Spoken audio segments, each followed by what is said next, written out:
ایران کے شہر بندر عباس اور سرک میں کئی دھماکوں کی آوازیں سنی گئیں۔ قشم اور جاسک میں بھی دھماکے سنے گئے۔ امریکی سینٹرل کمانڈ کے مطابق امریکی افواج نے ایران کے خلاف مزید حملے شروع کر دیے ہیں۔ کارروائی کا مقصد بحری گزرگاہ کا تحفظ ہے۔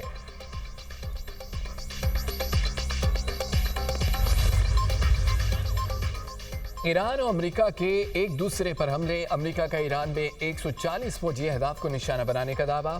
امریکی سینٹرل کمانڈ نے بیان میں کہا ہے کہ امریکی افواج نے لڑاکا طیاروں، ڈرونز، بحری جہازوں کے ذریعے حملے کیے۔ ایرانی میزائل اور ڈرون تنصیبات، بحری مراکز، گولہ بارود ذخیرہ کرنے کی سہولیات کو نشانہ بنایا۔ رواں ہفتے 3 حملوں میں ایران کے 300 سے زائد اہداف کو ٹارگٹ کیا۔ سینٹ کام کا کہنا ہے کہ کارروائی پاسداران انقلاب کی جانب سے قبرص کے پرچم بردار جہاز پر حملے کے بعد کی گئی۔ ایرانی حملے کے بعد عملے کا ایک رکن لاپتہ ہے۔ جہاز پر آگ لگ گئی اور انجن روم کو شدید نقصان پہنچا۔ ایرانی پاسداران انقلاب کا کہنا ہے کہ شہر خرم آباد میں ایرانی دفاعی نظام نے امریکی کروز میزائل تباہ کر دیا۔ پاسداران انقلاب نے تباہ میزائل کی تصاویر بھی جاری کر دی۔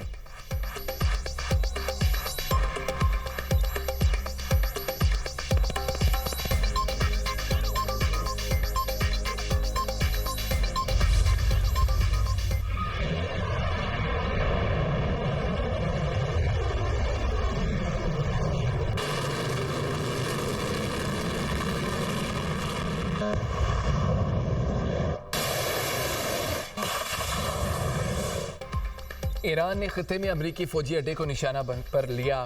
قطر، عمان، UAE، بحرین، کویت، اردن میں امریکی تنصیبات پر حملے۔ پاسداران انقلاب کا عمان کی دکن بندرگاہ میں امریکی لاجسٹک مراکز کو نشانہ بنانے کا دعویٰ۔ بیان میں کہا ہے کہ امریکی ایئر بیس کی کمانڈ اینڈ کنٹرول سینٹر اور MQ ڈرون ہینگر کو تباہ کر دیا۔ امریکی طیاروں کو ایندھن فراہم کرنے والے پلیٹ فارمز کو بھی تباہ کیا گیا۔ قطر میں امریکی العدید ایئر بیس کو بیلسٹک میزائلوں سے نشانہ بنایا۔ قطر کے امریکی اڈے پر لڑاکا طیاروں کی مرمت اور دیکھ بھال کے مرکز کے ساتھ کمانڈ اینڈ کنٹرول سینٹر کو بھی تباہ کر دیا۔ متحدہ عرب امارات کے فضائی دفاعی نظام نے میزائل حملوں کو ناکام بنا دیا۔ اماراتی حکام کا کہنا ہے کہ میزائل UAE کی سرحدوں سے باہر روک لیے گئے۔ احتیاطی الرٹ عوام کی حفاظت اور پیشگی تیاری کا حصہ ہے۔ متحدہ عرب امارات میں صورتحال مکمل طور پر مستحکم ہے۔ کویت کی فوج نے بھی حملے ناکام بنانے کا دعویٰ کر دیا۔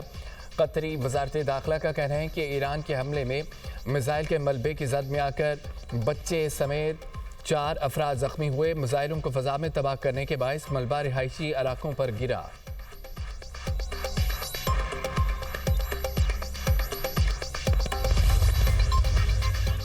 امریکی حملوں کے بعد ایران نے ابنا ہرمز بند کر دی۔ خطے میں امریکی مداخلت کے خاتمے تک ابنا ہرمز بند رکھنے کا اعلان۔ ابنا ہرمز کا کنٹرول بزور طاقت حاصل کرنے کا دعویٰ۔ ایرانی national security foreign policy commission کے ترجمان ابراہیم رضائی کا کہنا ہے ابنا ہرمز پر کنٹرول برقرار رکھیں گے۔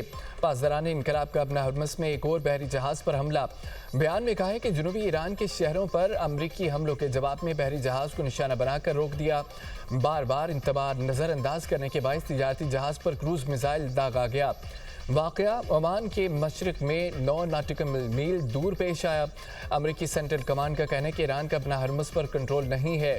جہازوں کی آمد و رفت جاری ہے۔ اپنا ہرمز قانونی طور پر گزرنے والے تمام جہازوں کے لیے کھلی ہے۔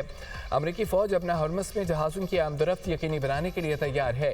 ایرانی جارحیت دھمکیوں کے باوجود اپنا ہرمز میں جہاز رانی یقینی بنانے کے لیے موجود ہیں۔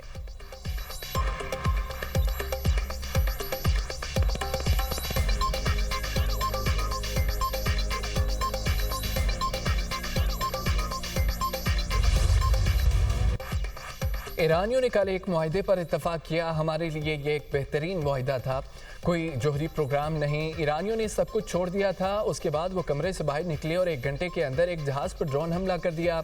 وہ بیمار ذہن والے لوگ ہیں۔ صدر ڈونلڈ ٹرمپ کا امریکی ٹی وی کو انٹرویو کہتے ہیں کہ ابنا ہرمز کمرشل ٹریفک کے لیے کھلی ہے۔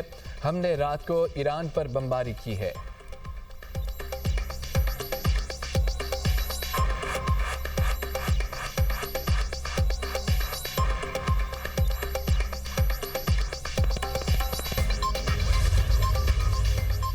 ایرانی وزیر خارجہ عباس عراقچی کا امریکہ پر ایران مخالف اقدامات اور معاہدوں کی خلاف ورزی کا الزام۔ اقوام متحدہ سے امریکہ کے خلاف واضح اور مضبوط موقف اپنانے کا مطالبہ۔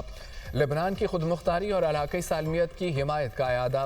کہتے ہیں کہ لبنان میں اسرائیلی کارروائیوں کا خاتمہ کیا جائے، اسرائیلی جارحیت اور قبضہ ختم کرانے کے لیے عالمی برادری کردار ادا کرے۔ ایرانی وزیر خارجہ باسر آغچی سے لبنان کے لیے اقوام متحدہ کے خصوصی نمائندے کی ملاقات۔ مشرق وسطیٰ کی صورتحال پر تبادلہ خیال۔ آرنو کا خطے میں امن و استحکام کے لیے سفارتی کوششیں تیز کرنے کا مطالبہ۔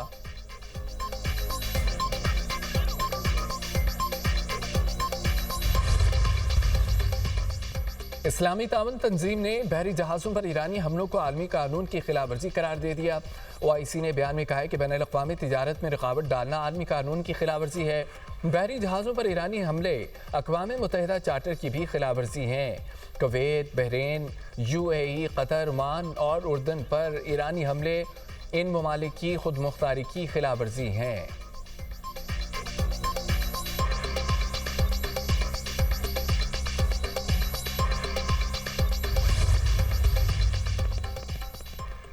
وزیر خارجہ اسحاق ڈار اور ایرانی وزیر خارجہ باسر آغچی کے درمیان ٹیلی فونک رابطہ، خطے کی بدلتی صورتحال پر تبادلہ خیال۔ اسحاق ڈار نے کہا کہ فریقین اسلام آباد MOU کے مطابق کشیدگی میں کمی کی راہ اختیار کریں۔ فریقین تحمل و بردباری کا مظاہرہ کریں۔ تنازعات کے حل اور امن کے لیے مذاکرات اور سفارتکاری ہی واحد راستہ ہے۔ اسحاق ڈار کا امن و استحکام کے لیے کردار جاری رکھنے کے عزم کا اظہار۔ وزیر خارجہ اسحاق ڈار سے پاکستان میں سعودی سفیر کی ملاقات۔ خطے کی موجودہ صورتحال پر تبادلہ خیال۔ سفارتکاری کے فروغ کے لیے مشترکہ کوششوں کو مزید مضبوط بنانے کی ضرورت پر زور۔ پاک سعودی تعلقات کو مزید مستحکم کرنے کے عزم کا اعادہ۔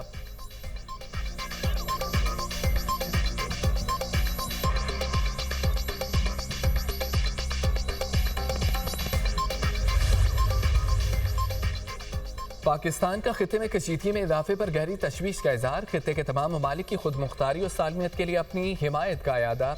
پاکستان کے فریقین پر تحمل کا مظاہرہ کرنے پر زور۔ ترجمان دفتر خارجہ کا کہنا ہے کہ پاکستان حالیہ واقعات پر گہری تشویش کے ساتھ نظر رکھے ہوئے ہے۔ حالیہ واقعات کشیدگی میں مزید اضافے کا باعث بن رہے ہیں۔ فریقین کشیدگی میں فوری کمی کے لیے اقدامات کریں اور اسلام آباد MOU کے تحت وعدوں کی پاسداری کریں۔ پاکستان خطے میں امن کے حصول کے لیے بات چیت اور سفارتکاری کے عزم کا اعادہ کرتا ہے۔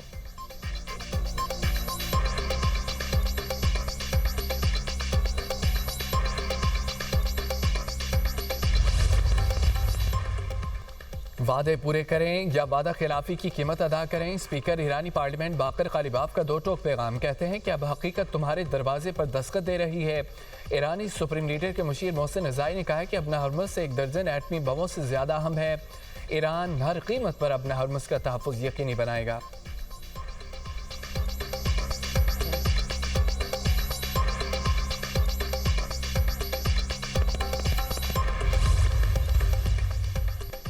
اقوام متحدہ کا امریکہ اور ایران سے حملے فوری روکنے کا مطالبہ۔ سیکرٹری جنرل اقوام متحدہ انتونیو گوتریس کہتے ہیں کہ جنگ کا دوبارہ شروع ہونا نہ صرف خطے پوری دنیا کے لیے تباہ کن ہوگا۔ امریکہ اور ایران اپنے اختلافات سفارتکاری کے ذریعے حل کریں۔